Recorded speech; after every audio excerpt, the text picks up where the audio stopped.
Okay, so last lesson we were looking at solving simultaneous equations graphically.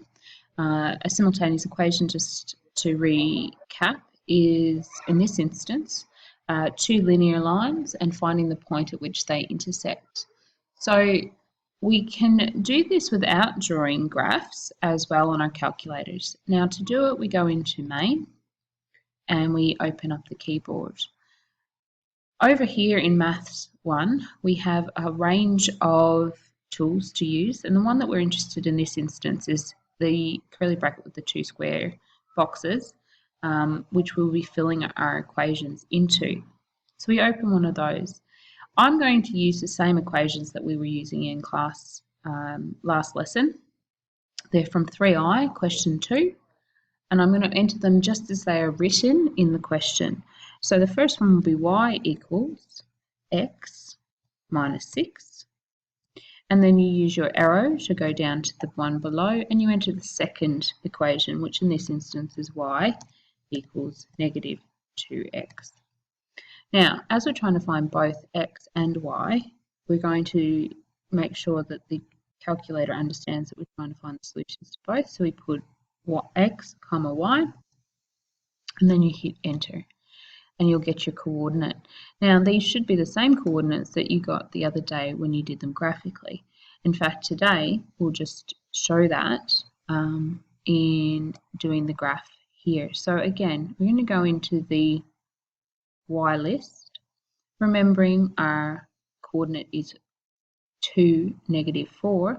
Enter the same equations that we just have, and again I'm just going to cut and paste them so I don't have to rewrite them, making sure I get the negative sign and use that.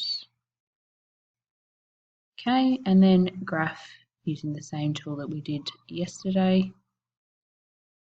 Okay, and we can see it here, and it is fairly obvious that it is 2, negative 4, but we can always do our analyze, gsolve, intercept, and it tells us.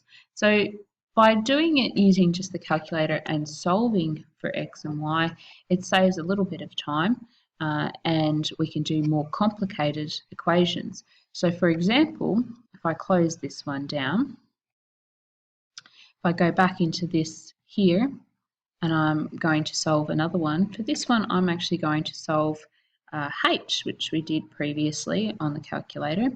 And the difference between h and a is that y is not the subject in either of the equations, but it doesn't matter. So we just enter them as it is already written and we don't have to rearrange at all. And then we will do the same with the second equation.